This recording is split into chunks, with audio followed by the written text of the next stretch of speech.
recently reelected from the great state of Iowa. Congratulations, Senator. Welcome back. How are you?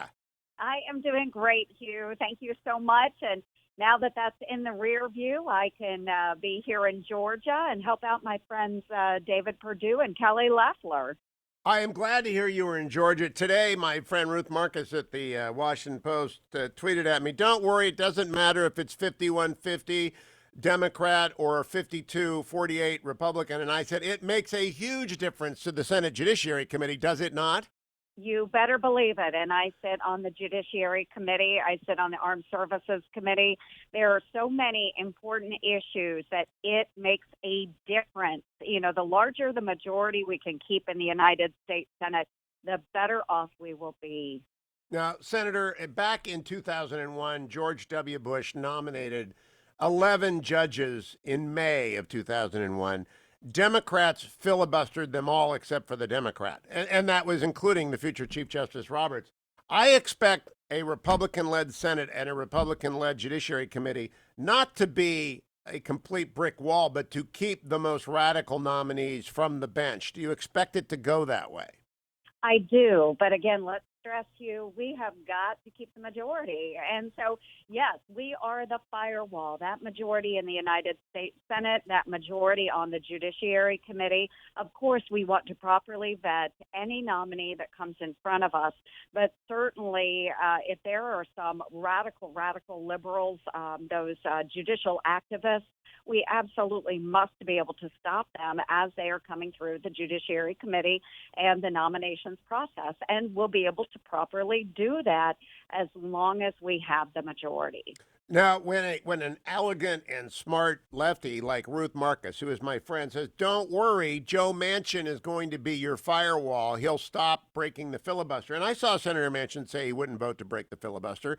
Number one, I remember Jim Jeffords switching sides. I don't think anyone's going to do that. Mm-hmm. But I also remember, the ability to, he will not stop judicial nominee. Joe Manchin's a party guy, isn't he?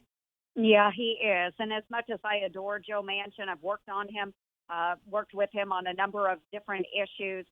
He is still a Democrat. And Chuck Schumer, hate the thought of him becoming the majority leader, but he will wield even more power as a majority leader, should that happen.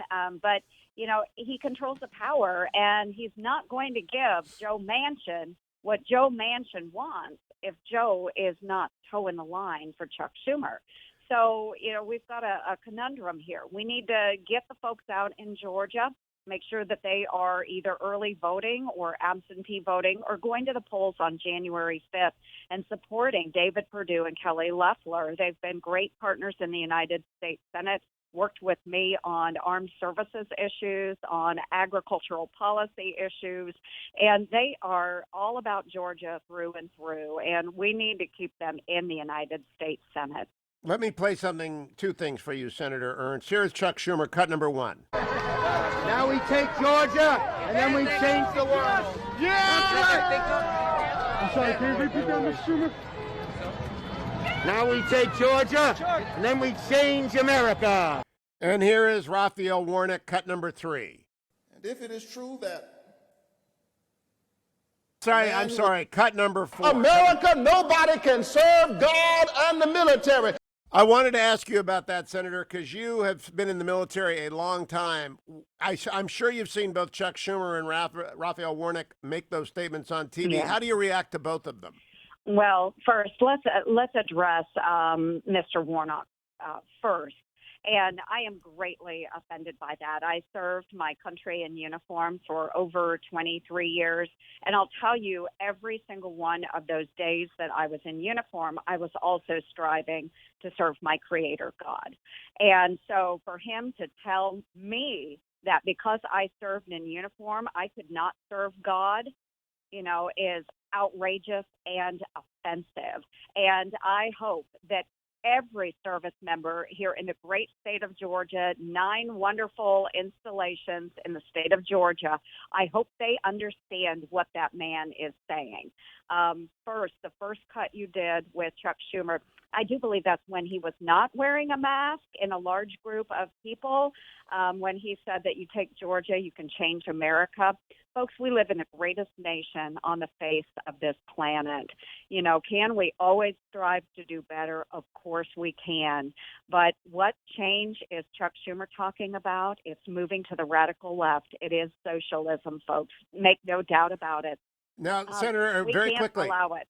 a lot of people want to play down Reverend Warnick's "you can't serve God in the military" by saying he meant you can't serve God in violence. That's not what he said, and this is No. not a religious test. It's a political No. evaluation of what he said.